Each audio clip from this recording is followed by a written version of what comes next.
this tells me that Cloud9 has something potentially special for Ray. Because we talked about the bans that could hit if Team Dignitas wanted to push him onto something strange. They would ban Poppy and Jace. And Reaper knows this, and he wasn't necessarily needing to pick the Zyra so early.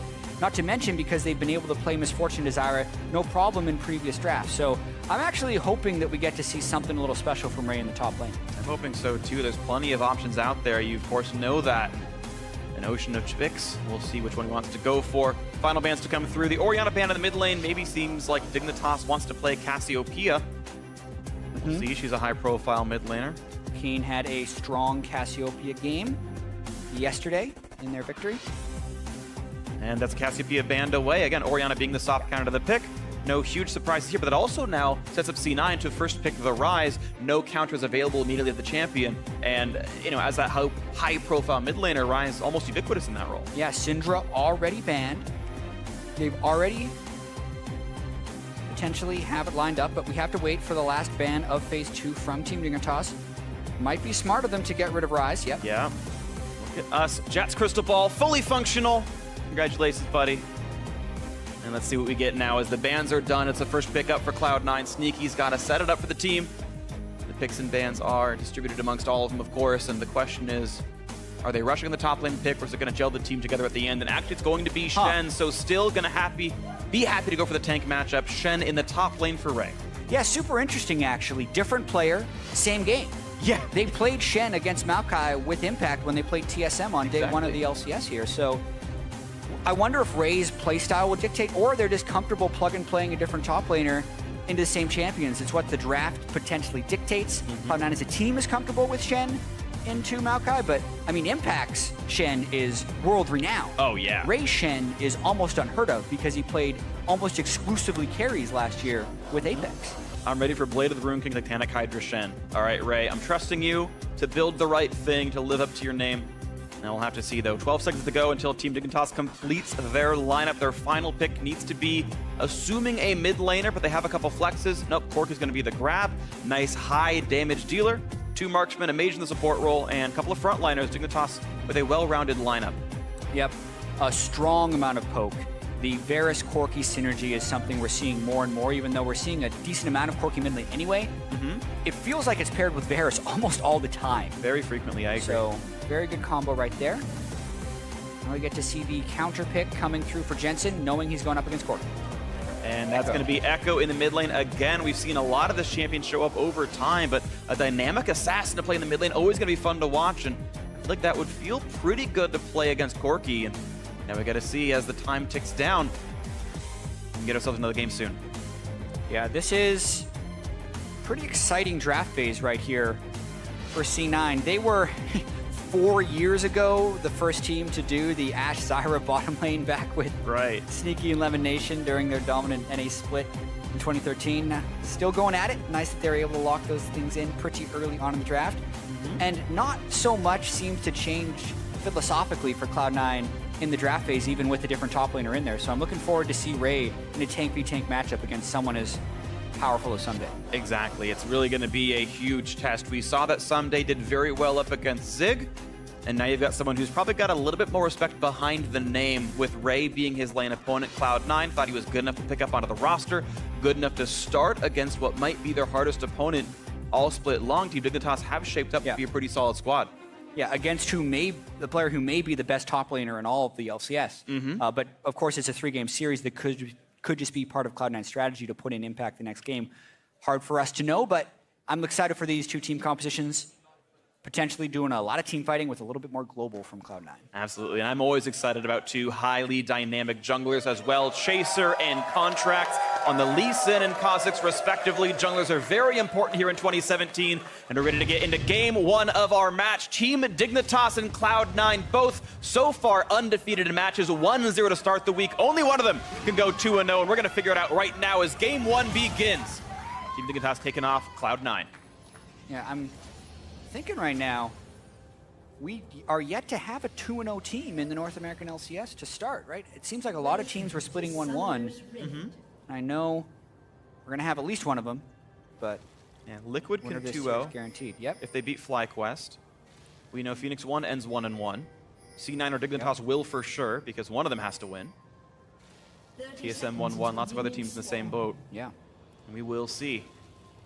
Santa level 1 comes through. Team Dignitas runs through the jungle, doesn't spot much, and doesn't even leave wards behind them, so no breadcrumbs for the Gingerbread Men to pick up. Sneaky gonna get hit up by Special, hits W, hits the auto attack, and earns a little bit of gold. Sneaky gets 10 for the hit back, and makes it close. Yeah, we're gonna have to track this lane a little bit. Most of the Malzahar we've seen in the LCS has been after Zyra is banned. So even though Malzahar has been a really strong support early on thanks to the Voidling spam and his passive blocking the first CC spell, it's much easier for Zyra to get rid of the passive for Malzahar and then also kind of win all in. So it's definitely a favorable matchup for C9 down here, and I'm curious how Xpecial and Loud are going to deal with it. Yeah, it's one that C9 obviously wanted to play, but Team Dignitas did not feel too afraid to play into. We know that Loud and Xpecial were pretty good players overall and decent laners. We'll see if they can do well against Sneaky and Smoothie, which on the C9 side was one of the better power rank bot lanes coming in. You had the Mark Zimmerman power rankings of AD carries, and Sneaky was, I forget if he was number 1 or 2, but he was certainly high up there. Yeah, he was in the top tier, and he was giving the caveat that Sneaky has always excelled in metas where stuff like Ashe and Varus is big. Sneaky has been a great Ashe for 4+ years. Right. So not only can he play the lane quite well, his map play with the Ashe era was very, very impressive. And I've even seen him play things like the Ziggs in solo queue right now. We haven't seen a lot of that in North America just yet, but it's a champion we've seen in the bot lane catch some level of popularity competitively. Sneaky always a player quick to pick up new champions, and that could suit him as well. Right now, though, of course, a very close game. Cloud9 having the early push lead down to the bottom side. Quick auto from Smoothie, pops off Xpecial's passive, and they continue to look for a little bit of poke. Yeah, so shoved up as we expected. Also, Contracts skipped Raptors and Krugs as expected to run down and get river control. Going to be looking for that Scuttle Crab. He has to be a little careful, because sometimes Lee Sin can also short his route to reach the Scuttle Crab right here, but Kha'Zix's quite confident in his ability to duel early on in the game. And we'll see how it plays out. So as the early game is a little bit slow, we actually got to catch up with Zyrene as he gives us the pick fan report from this game. Yeah, that was nice because so many times... Thank you very much, Freak. Yeah, just moments ago I caught up with Reaper and asked him why Ray was playing in this game instead of Impact. And I quote him, he says, because Impact played yesterday. So he's incredibly cryptic about why he was actually running Ray today. And then I asked him, why is he on a tank like Shen? And he replied with, well, you know, if you're playing in a team game, in a team-based game, he plays a lot of carries. He needs to learn how to play things like tank tops. And I questioned him on whether or not this was going to be something that continued throughout the season. And he said it could be to throw their opponents off. So that could be helping Cloud9 out further on in the season. Thank you very much, Zyrene. There's the rundown. It looks like maybe your predictions were correct, Jack. We're going to go back and forth. But if their champ pools the same, I don't know how much they're going to get thrown off. Reaper to be very good at a lot of those children's games. Why did I cross the road? To get to the other side, clearly. Yeah. So you're not paying attention. That is why he's starting Ray, because Impact played yesterday. Yep. Fairness. Yep. Do not need to force him into giving us more detailed answers. And I do like that they're also approaching this regular season as a growth opportunity rather than a need to win every single game, because ultimately the championship is decided several months from now, and they're trying to build out as much versatility as possible. And ultimately, Ray will never be a world-class top laner until he's able to play multiple styles. So I like how he didn't shy away from putting him on Shen, even against a top laner as good as Someday. Absolutely agree. We're going to see a fight in the mid lane. Nearly gets the stun. Nice juke away from Keen, and walks sideways enough to not get hit by the backside of the Echo Q as well. So seeing the mid lane play out, it's a small farm lead for Keen. Of course, Jensen has already recalled and TP'd back to lane once to refill his potions and grab a couple of rings. And Keen will eventually have to match that recall. Jensen with a small item lead, not getting all that much done. Just pushing up the wave as best he can, getting him under turret. Both junglers level 4, still waiting to find their first moves into the game. And we'll see when those first ganks do come through. Someday has now got his first teleport back to get the top lane. Oh, sorry, his first recall. He'll teleport back in a second. Double Thorn's Ring, though. More damage, more mana means he can shove the wave quite a bit better and try to force Ray under his turret. Exactly. Ray's going to have a hard time keeping up with the shove early, but there's a gank mid lane. Speaking of keeping up with stuff, yeah, the flash lands! Just weaves it And Chaser with the first blood, immaculate. You did not expect that Q to land through the minion wave, but Jensen couldn't cheat enough through his minions. He thought if he flashed near the wave that the Q would get blocked by minion. Chaser couldn't follow up, but he can't quite get behind there. And nice gank there by Chaser. Really beautifully done. 600 gold swing in favor of Team Dignitas. 400 going to the jungler. Watch that again. Yeah, I mean, Jensen had contracts in the river, so he felt fairly confident about going for this gank, but Chaser was actually just waiting in the lane, gets the jump on him. Jensen's so quick, can't move far enough to the left. If the skill shot lands, you take it in that case. Chaser, unbelievable that didn't hit the minion wave and still hit Jensen. That is tight aiming right there, but he lands it in the end of it all. Beautifully done. Watching in the bottom lane now. By watching the games, I realized that last hitting Malzahar Voidlings does not give CS, but last hitting Zyra plants do. Probably should get changed at some point, but it inflates the value of Team Dignitas' CS down at the bottom, so even though it looks like +4, it is a bit more than that in the favor of C9. Exactly, C9 is winning this game, so in situations like this, much like jungle CS, where it's hard to quantify the value of a CS, you just have to look at the gold, and Sneaky is actually 250 gold up in this lane, which is a pretty substantial advantage.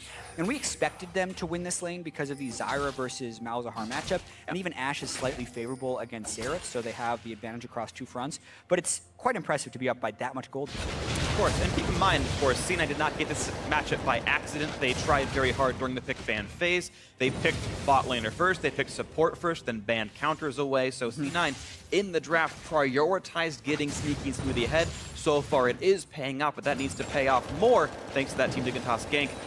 Good stuff from Chaser, bringing it back up to a Team Dignitas lead. We'll see how it plays out in the future. Both AD carries able to recall back and pick up BF swords, so no one really pushed that far down. Sneaky just up boots of speed as a result of the lane lead. Yeah, so that only helps when you slightly outrange your lane opponent. Also having the move speed advantage, it means you get to pick essentially all your trades. Doesn't mean they don't have to be careful, of course. When Malzahar hits level 6, it is an incredibly potent kill threat, as well as amazing gank assist. All Chaser would have to do is come up behind, especially as he flash ults. Chaser then adds any type of damage, and that person is dead. There's no cleanse or QSS that you can build for level 6 in the lane.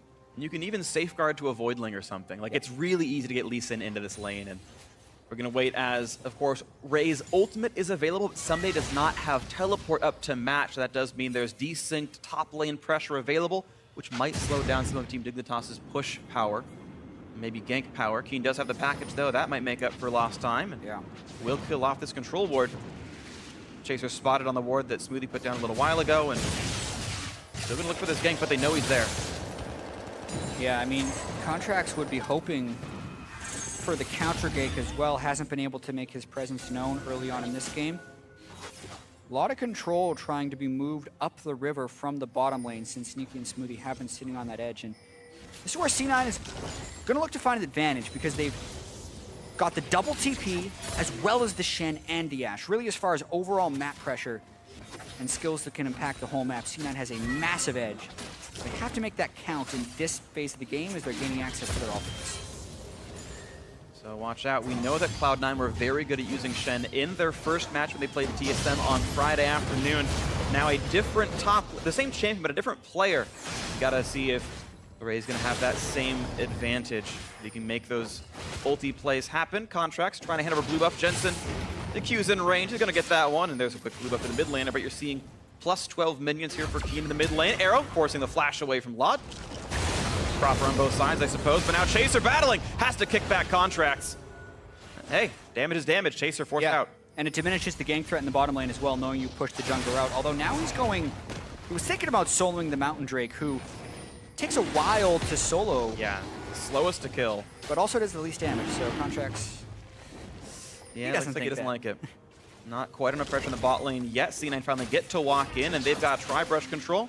But Contracts will complete the recall, refill his health and mana. Maybe we'll see him again soon after he completes the warrior. Exactly. I just want to give a quick shout out to Lodge for again flashing the Ashe arrow. He did one yesterday out of Fog of War and was able to flash right before it landed. So a lot of that is just Lodge always being aware of the potential threats, and we'll see if you can continue to dodge those Ashe arrows, because if you can, it makes laning against Ashe much less scary.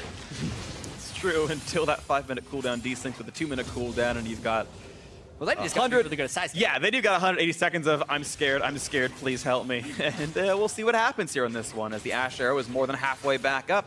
Maybe the repeat attempt works here for Cloud9, maybe to get contracts in. We'll see what happens. Still, continual pushing in the bot lane from the C9 duo. Up at the turret once again. Yeah, the gold lead in that lane has actually grown to about 370, so sneaky as far as the 80 carry gold matchup. Keep in mind that Varus is getting credit for those Zyra plant CS. The play again. Actually, exhaust burn, contract slowed down in turret range makes he takes a lot of damage, and if Chaser could have landed that Q in the minion, maybe gets to flash ult and pick up a kill on that. So Contract's toying with death a little bit, but at least he burns the exhaust. Yeah, I mean, it hurts a little bit that he has to recall so early because he only has 340 gold and can't buy any big items except for potentially another longsword. But he does get the exhaust at a Keen. I'd still say not a successful gank because he took so much damage. Good job of Keen to counterplay that one with the exhaust. Damage is nice, and it means that Contract is forced to recall, and it gives Chaser a bit of time to play with now. Doesn't go anywhere deep, just takes his own farm. We know the Chaser is pretty efficient at clearing his own jungle, and he continues to have pretty strong farm numbers. His actual gold advantage is 700. Keep in mind, only 400 of that was the first blood, so Chaser is out-farming Contracts in the jungle matchup. And it means that you've got a reasonable 500 gold lead for Team Dignitas. Again, first blood being a significant portion of that, but it's been fluctuating over time. Proto Belt done for Jensen, another move block for him in the matchup. He moves towards the early pickup of the Hextech Gunblade. Yeah, it's very hard to keep Echo down in farm, especially once he starts building AP. He can ult back to lane, he can TP back to lane, he has strong wave clear with his Q. So, no surprise that Jensen's keeping up just fine in CS, despite dying early. We will be seeing the utility build out of Sneaky. Jury's still out for Laud.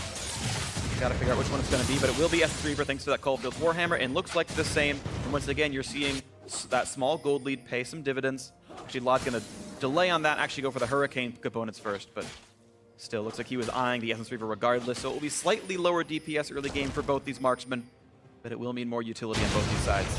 Yeah, and I think another reason that this game is a little bit slower than the frantic pace we had in our first two games today is because of the Shen and the globals that C9 has. It's kind of on C9 to make the first move, because if Team Dignitas tries to force too hard, they will become victim to C9's map control. That's why C9's forcing Drake right here.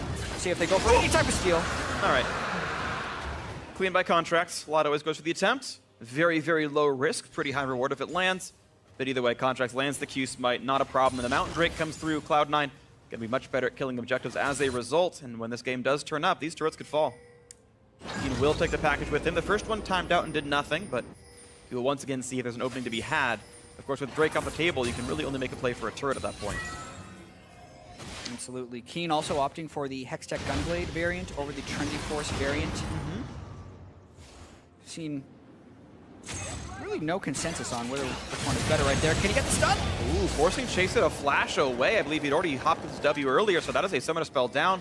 Jensen making a nice move. Contracts, though, going to get jumped on here. Ults for the invisibility. TP going to join in. Go with a standing net, and Contracts, oh no, screws it up, walks back onto the package and takes too much damage. The kill given up unceremoniously. C9's jungler making a mistake, but Jensen maybe wants to get back in, not going to find the stun, and out they go, but Ray lost that ulti advantage.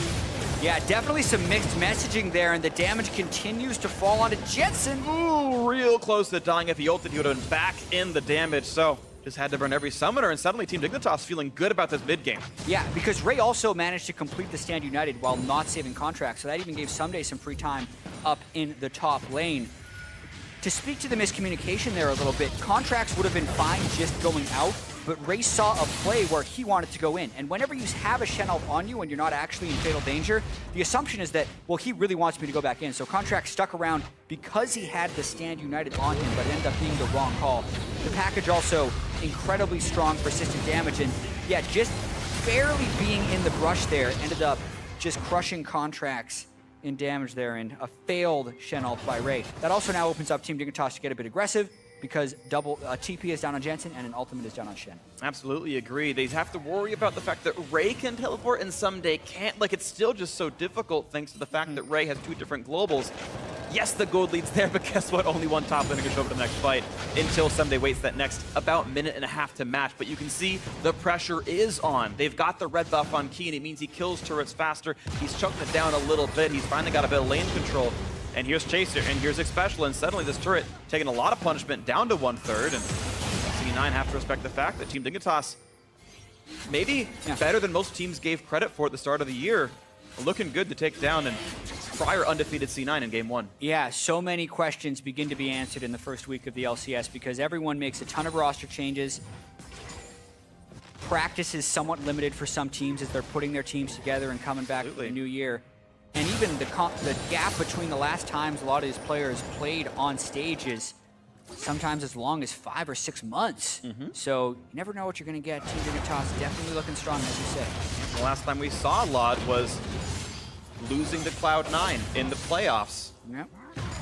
And then reference the Pantheon mid. Yeah, right. He referenced the Pantheon mid in his post-game interview, and now he's back up against Cloud9 suddenly with a new team. And honestly, the team has been singing praises. I got to run into David Slan, one of the, I think, co-owners of the team. I didn't ask her his title, I'm sorry, but was talking to me about the makeup of Team Dignitas. And one of the things he said was that Lod's attitude is actually amazing, that everyone on Team Dignitas has each other's backs, that the Koreans and the North Americans, they're all working together for a common goal, saying, hey, there's no egos, there's no one saying, I'm the best in the world, everyone respect me above everyone else. They're all playing together.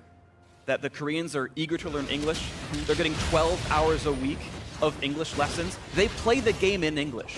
Yeah. Chaser and Someday are playing in English on stage right now is what he's saying, and that's the goal for this squad is get ready to be on the same page and play together and make this game work. Yeah, and that speaks to me as a long-term commitment, because when I heard that number, 12 hours of English lessons per week, it's like, that really hurts your ability to even play the game as much as some of the other people. But if their goal long-term is to just all communicate in the same language, that's what they need to do to get there faster. And you'd expect it to have a short-term cost, but if they're doing that, and also beating Cloud9, who looked awesome on the first day of LCS, that's a pretty bright future. You can see a bright futures here as Contract still wants in for Chaser, but Chaser able to jump out. Yeah, just that 2,000 gold lead still feeling pretty solid for Team Dignitas. Of course, still anyone's to be had, but Contract certainly not having the same game that he did against TSM, where it felt like he kind of had his way with the map. This time around, Chaser's been doing a good job, but look at this, looking for the backside push on the Keen. Red Smite used, and Valkyrie keeps him safe. Keen saves enough mana to make it out. Yeah, and to be frank, Chaser's been beating Contracts to the spot almost every time. So, and if he isn't there to beat him to the spot, his laners are being passive enough to avoid the game. Contracts struggling a little bit in that regard. I'm pretty surprised that he hasn't gone bottom lane to combo with the Ash Arrow. That's a pretty standard thing, especially when C9 has the double teleport and the Stand United, because it's just a numbers game at that point. And Team Dignitas wouldn't be able to match the numbers, so just go where the other team compositionally can't match you. Yep. For whatever reason, though, Contract's been trying other spots on the map, and C9 is about a 1,000 gold deficit. It's really worth pointing out as we, again, I'm going to tunnel in on Chaser versus Contract. It's still that 700 gold lead individually, and that's despite the fact that you're not getting 700 from that kill and assist. He's out farming, as you mentioned before, beating him to the spot. The ganks are working better for Chaser, and it's overall just a very good game so far for that Team Dignitas jungler. So far, so good. We're going to see how much more they can get. Someday, a minor lead over Ray. Some of that being the mismatch teleports earlier on in the game, but even still, it's a map-wide decent feeling here for the gold and black. As Keen's package will time out. One of them did work out, of course. He got the kill in Contracts earlier. But mostly just staying in the lane, farming up against Jensen. Both of them, very high numbers. Absolutely. Trying to think about team fights in this game as well. If Team Dignitas, because they have the Maokai and fewer globals than Cloud9, they're pretty happy just extending this laning phase and not losing to the double teleport this early. But we're actually getting pretty late in this game. Solo laners are level 13. Junglers have rank 2 of their ultimate. So if this game's going to start as team fighting phase, it's actually going to be pretty soon. Contract just burned his smite, though. He thought he needed to fight Chaser. Now it's on a 70-second cooldown. Even though it looked like C9 was trying to set up for the Drake, they can't anymore because you bet your butt that Chaser would have gotten the steal without a smite to fight against, and it means C9 must back off for a full minute, and that's 2 waves of action that Team Dignitas can play around now. And they're trying to clear the wards back out of their side of the jungle. C9 not making very big inroads. That bot turret, despite the fact that C9's been perma-pushing, isn't really losing much of his health. There's just no worries here.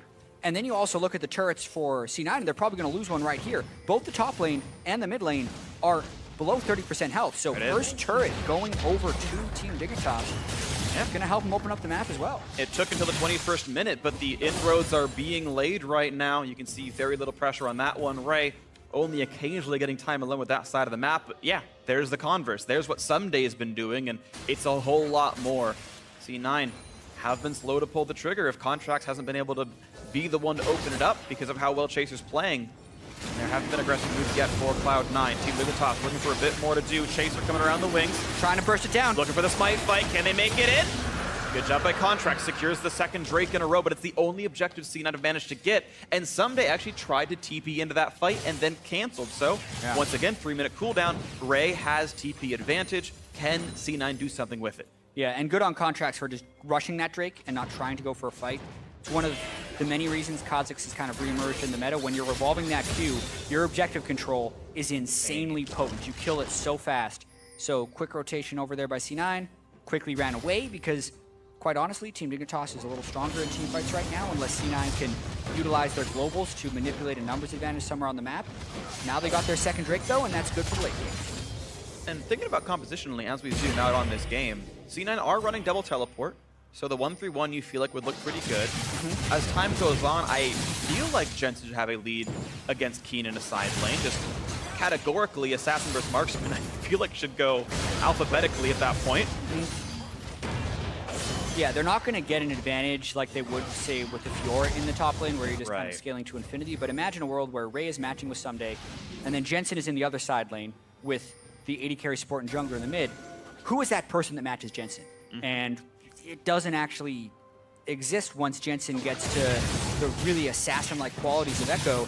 Even if Keen tried to match, there's a chance Jensen is able to solo him out. Yeah. So that's what C9 is working towards. Team Dignitas is working towards team fights where they're kind of trying to catch the 1-3-1 without losing things on other sides of the map. So plenty of strategy still to play out for the rest of this game. Look at this, Someday trying to work down on the turret. It gets taunted, pulls aggro, literally doesn't care, shrugs off the damage, takes it down, and never getting a single lick of help from his team. Someday finally finishes a solo kill on that top lane outer turret. Yeah, 2,500 gold lead. It's one of the many reasons Maokai is a popular pick. Someday also does a great job to push it in, but he just shoves faster than Shen throughout the entire game, so he did manage to punch it a few times at the end there with his huge tankiness, but most of the damage to that turret was done by minions because Someday consistently pushed it in. Jensen! And they found the play. Jensen isolated, cut down, and Contracts in a bad spot. Exhaust everything they need. There's the kill picked up, and the ulti from Smoothie not going to do anything to dissuade those two kills already going through. Team Dignitas 4-0 in kills. And for 100% kill participation onto Keen, as well as having the mid lane turret down. So Jensen bursted and CC'd before he could ultimate back, and C9 really pays. Let's catch how this started once again. Jensen was hoping for a bottom lane turret dive, but Team Dignitas was way ahead of the play. The bottom lane was already collapsing on the collapser, so quick 2 kills picked up there, preempting the dive. Way ahead of them there, Team Dignitas, as far as thought process goes. See, those guys were coordinated and ready to go, pulling the trigger all at the same time. The duration of the suppression, even through the Stand United, enough damage to pick them off, and it's looking better and better over time. Now 3 turrets to 0, all the outers are gone, and still no openings yet available to Cloud9. Chasers controlled the jungle, and all the lanes have been holding up as much as they needed to. Yeah, and this could not, you couldn't really ask for much more for Team Dignitas right here. Complete roster upheaval in the offseason. Also, a smaller storyline. Special and Keen were on Ray's team last year, so there could potentially be some revenge right there. Just the fact that Cloud9 looked so good against TSM in day 1, and now that Team Dignitas is already 1-0 and starting this game 4-0. I love jumping to conclusions. Team Dignitas, best team in the world. Best team in the world. No, really. Perfect. Yep. Done. Already too late. Yeah. That's been clipped. Clipped. That is the soundbite. But it's a promising start in this game for sure. Absolutely agree. Arrow. Ooh, quick sidestep. How many Ash arrows has Laud been hit by? And he's played against Ash in a number of games. Very impressed with his movement. Now he gets an all-out contract. Contracts in the turret. Uh-oh, here comes Echo. Here comes the damage output. Jensen can't quite get it. The contract sure can, and then jumps over the wall. Turret shot's going to be enough, and he can't heal it in time. The crate kills coming through. Sneaky in a bad spot. Someday to pick him down. Makes it a 2-for-2 overall. Dignitas feeling pretty good, sending 3 down the mid lane, looking for a bit more. Yeah, they still have both of their solo laners up. So does C9. But it doesn't have the best wave clear because Jensen is off on the side. They're going to want to get damage in. Jensen's going to want to flank. Looks for the stun, finds a bit, and Chaser running out of HP pretty rapidly, knocked into the air. Jensen flashing out, but they can't finalize the kill. It's Someday who has aggro, and his health bar is too big. Actually misses the... I think he had a minion instead of getting Ray. Could have been a little bit more damage. Doesn't matter, though. Just a trade of damage output. That turret does stay alive. You know harm done on the back end of that fight. We'll see if Team Dignitas can clean out some of the pink wards that are just, or the control wards that are littered across their jungle here. It'll be very valuable to clear that vision now rather than later. Watching this one more time, you can see C9 trying to make the rotation. Log, very good sidestep. But C9 wants to keep coming. Jensen has been able to flank around the back as a minion wave arrives. Good placement of his stun. Doesn't give Log very many places to run. Doesn't get stunned. Chaser comes in for the shield. And it was good on contracts to jump in there. A little bit of missed synergy there as Chaser kind of kicked as the Malzahar was hitting. But a bit of an overdive at the end of the day because Team Dignitas was able to collapse and the Stand United wasn't quite up when they went for that dive, so it does end up just being a 2-for-2. Just a couple seconds away, it definitely would have saved contracts. It might have saved Sneaky if he was able to get that spell off, but as you mentioned, was on cooldown. The 4-kill lead remains.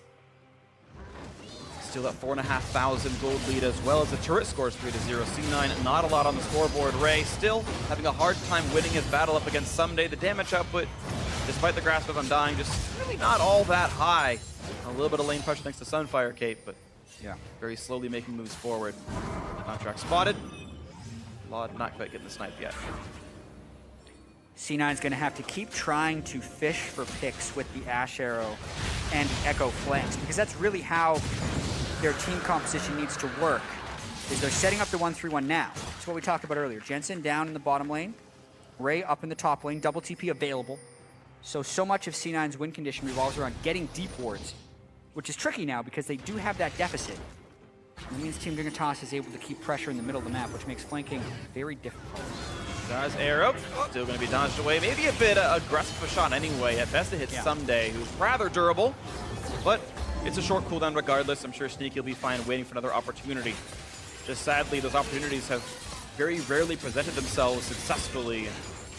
We still have Cloud9 on the back foot waiting for the opening. Team Dignitas, they took a very long time to close their games out yesterday. There's some early concerns about, there was the Game 2 Phoenix 1 comeback, for example, where they were leading the whole time, never said to actually go for the Baron, probably flashback to the old Team Dignitas days, and we saw it come back as a result. Maybe C9 gets to be that same beneficiary. Maybe the late game still comes through for them. Yeah. And actually, the split push starting to work. Cloud9 finally get a turret, and Team Dignitas only have really gotten a Drake to their name in the last several minutes. And it's also very difficult to close out against a skilled 1-3-1 team, which is what C9 is trying to pull off here. COG were really the masters of this last split, where you could see them have the deficits, and then if you wanted to beat them, it would take 40 or 50 minutes. And even just watching some of the games today, Freak, 3,000 or 4,000 gold leads in the mid game don't mean much. Nope. This early in the season, teams are still working on exactly how to close the game, and there's a lot of chaos that's going on as well. So C9 by no means is out of this one. Just a slight deficit in the early game here, and there's plenty of match still to be played. Definitely a lot of more match still to be played, and we'll see how it comes through. Under 4,000 the lead, 30 minutes in. Team Dignitas still the team with vision control as they look through the site. And no real deep wards to speak of for C9, but Team Dignitas slowly creeping wards inside of that northern Cloud9 jungle. Jensen perennially split pushing. Ocean Drake helping to keep his mana full at all times. He didn't go Morellonomicon, so the pool not quite as high. You can see Keen kind of has to be late to the party to absorb farm, but level 17 means he's nice and durable. Yeah. And he does have magic with his glyphs, so he's not the squishiest of the champions. Can survive Jensen in a lot of these fights. We'll see as it pushes forward. See Laud risk averse, picked up Quicksilver Sash. He understands how incredibly scary an Ash Arrow could be, and When you got a gold lead, you have the luxury of buying a bit more defensively. Sneaky actually rushes for more damage output. What a reminder, of course, the right choice against the Maokai. We saw how much Someday can heal on that champion yesterday. Practically full heal during a fight, and suddenly, Keen maybe overset it, but just kidding, it was all a bait. Contracts running at a health kickback, picked up by Chaser. 1 for 0. Smoothie has the aggro on Arrow, also gonna miss again. Jensen wants in, gets the shield, but does he have the kill? That answer is probably no. Pops the Zonias. He can still ult, they have to be careful. He can ult, and he catches on to Keen, but can't quite get the damage. He eat outwards. Still 1 for 0 advantage Team Dignitas, but they will have to back out. Yeah, and that's exactly the type of game we're probably going to be seeing here. Little skirmishes that evolve into big team fights because C9 is not willing to group up against the Malzahar, Varus, Corki, Maokai, just massive team fighting. Contracts, just not his game today. He falls once again, and Jensen can't quite pick up a kill on the backside, but at the end of it, C9 still pushing the bottom lane, Jensen still pushing up the top lane, Chaser going for another skirmish. You're going to see that battle go through. Jensen does have the 2-level lead, but Guardian Angel makes Chaser a little bit unafraid. Yes, he does. Going to jump in. Can't quite get the slow from Gunblade. If Jensen didn't flash that second, he would have been slowed and killed off. So very tight timing there. Keen made the right choice. Jensen looking for the sick play. Ooh, blue trinket. Keen saved his life with that trinket usage there. He wouldn't have seen it coming otherwise. For sure. So getting a little spicy. Yeah. Let's see this one more time. Keen going for it. Jensen can't quite get the stun. That probably would have been fatal if it was landing. Especially Chaser and Laud all come up to assist here. Contract just gets Keen CC, but then the fight continues. Shen didn't make it into the fight because Contracts died before the ultimate could complete. Jensen here, Zhonya's with the sole intention of ulting backwards. Special doesn't quite time the silence for the moment the Zhonya's expires, so he's able to press his ultimate. Nearly gets the kill, but Team Dignitas gets the 1 for 0. And they did, and that means they remain in control. But this lead actually, smaller than you might expect from that kill score and that turret score. It's only this 3,500 difference that is very surmountable from the Cloud9 side, especially with how some of this comp can work. Jensen just needs that one good opening, and he can get the outplay. Keen Valkyring away. Those cooldowns are almost the same, so you can do that every single time. Quick kill on the Voidlings, and Special gets +1 CS. Chaser does hit that on the contract, doesn't want to go for the play. It's a bit too risky, but he can still phase check in, get the ward down. The sweeper says, don't you do that. Yeah, and Baron's becoming a very real possibility for both of these teams. All it takes is a couple picks. Both teams have a Mountain Drake, so it falls much faster. And the death timers are also incredibly long. I mean, we have multiple people at level 18 in this game with Jensen and Keen already hitting that, and Ray and Someday extremely close. So we're kind of in the late game, even though it felt like the mid game was almost glossed over with the low amount of kills. But look at that, Team Dignitas inroads in the mid lane. They knocked that one down. 4-1 in turrets. Finally, Jensen does get the split push, but this is a well-played 1-3-1. We'll trade a turret for your turret. And yeah, mid lane 2-2's worth more, granted. It's still probably a good trade for Team Dignitas, but C9 getting the best they can from their deficit, keeping it close. Yeah, and one thing I like about kind of 1-3-1 team compositions versus grouping team fighting compositions is how the game just naturally becomes more dangerous as they make more trades. Because there's more open space for conflict to happen, and if you do get caught in a spot, it is so much further to run until you can find safety. So this game's still progressing towards some aggression, you would hope. It's incredibly slow when you compare it to, say, the COG Envy game, where I believe there were 67 kills in 40 minutes. Yeah. This one's still, though, a much more strategic affair. Yeah, definitely very tactical, very strategical, making that a word this time around. Cloud9 says, okay, you took the Drake. Immediately let's send our power forces down to this top river and clear the vision away. Scuttle picked up, wards killed off, and now Team Dignitas will have to work through all that vision. Once again, all the Baron hard work removed because they cashed in to take the Ocean Drake. And we'll see if they can work through that yet again. Gold lead 2,500 is actually dwindling over time. C9 actually just capturing a bit more of the farm and slowly but surely catching up in the gold. This lead practically means nothing.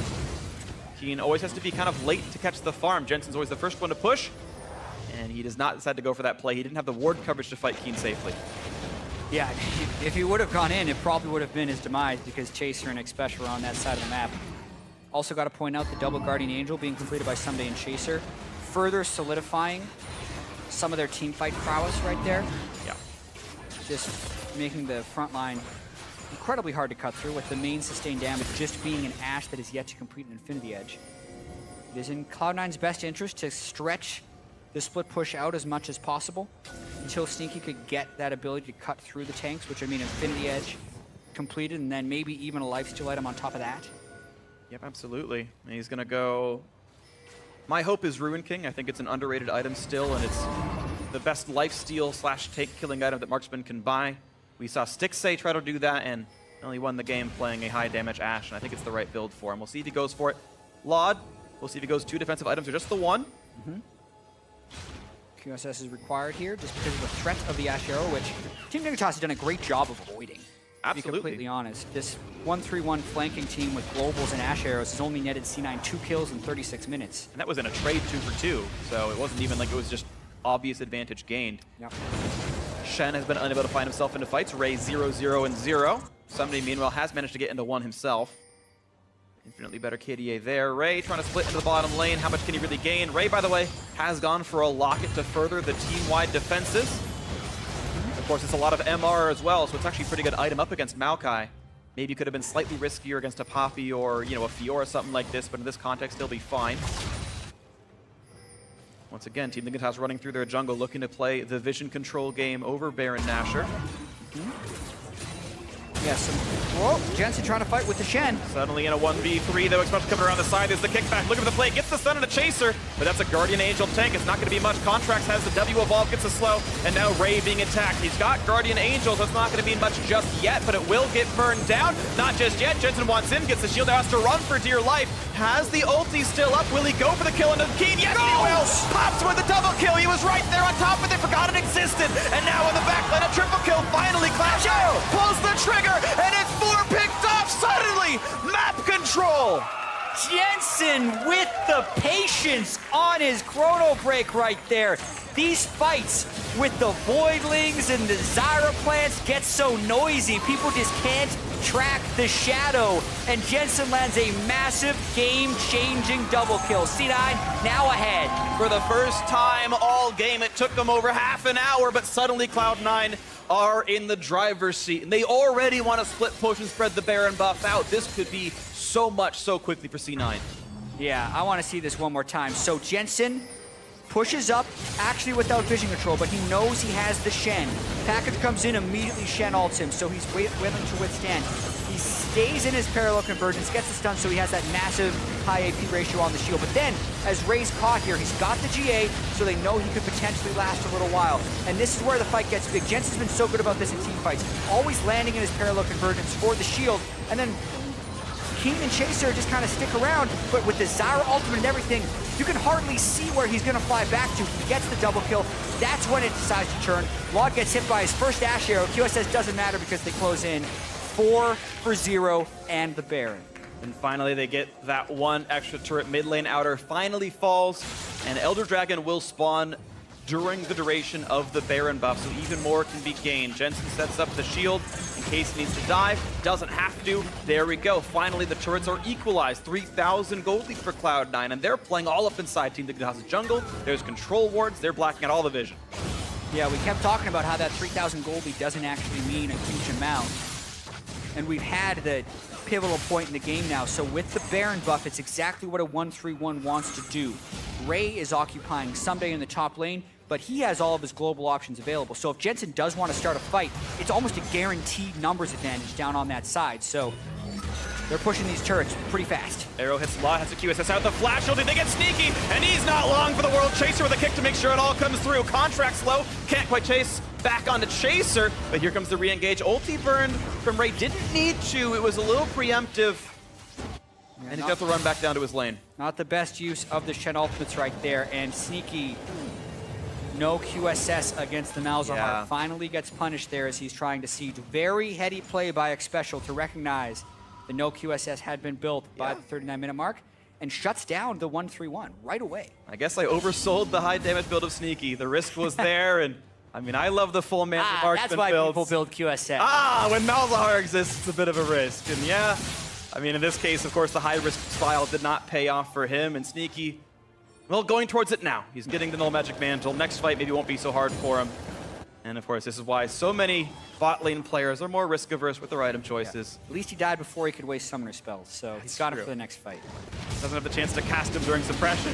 This is huge though. Sneaky is still dead, and Mountain Drake, Elder Drake goes fast. Yes, Will C9 try and 4v5? Teleport for Ray. Looks like they want to stun from Jensen. Won't quite find a target. He's looking for Chaser. A lot of damage in. 3,000 contracts picked off Lot already. And now Chaser forced to run away. Ulti in for Jensen. 1,000 health on the Dragon and picked up by Contracts. Someday stuck alone in the pit with everyone else. Bane would be proud, and suddenly they're all dead. Look at the kills picked off. The Guardian Angel means nothing for Someday. He will be the final kill. Ray slowly working down on the tree. Jensen here to help as well. And that's going to be a 4-4-1. Someday just buying as much time as he can. Guardian Angel finally popped. The kill will be there. The Chaser is alone against 20 seconds of respawns for his teammates, and they're already pushing into the base. Cloud9 have already knocked down mid lane tier 2. They're going for the inhibitor itself. These are long death timers. They could potentially get base turrets, maybe the game. 15 seconds on both bot laners. How much will Cloud9 bite off? It's going to be even more. They kept the minion wave alive. Who's going to take the turret? First off, it's Contracts with the Shield. He's looking for the play, can't land the arrow, and Chase stays alive. The taunt doesn't mean much. They're going for next turrets. 2 seconds, the bot lane recall. Back in his Chaser, and he gets dropped. That's another kill picked off. Here comes Lot. Here comes the special. They've got to stop it right now. Can they pick off Jensen? Can they stop Contracts? And they can't. Sneaky takes it down, and Cloud9 gets the comeback in game 1. Wow, so we knew the game was kind of sneaking towards that late game point, and as soon as it did, all the fights went the way of Cloud9. Really, I want to see that Elder Drake fight again, because it looked to me like a failure in coordination by Team Dignitas, and it looked like C9 were all on the same page, because when you're forcing that 4v5 situation, the objective is not to kill the objective, it's to get the team to engage in an odd number team fight. And what seemed like happened was all of C9 were actually looking for the fight, and Team Dignitas was still trying to kill the Elder Drake, which they didn't even get.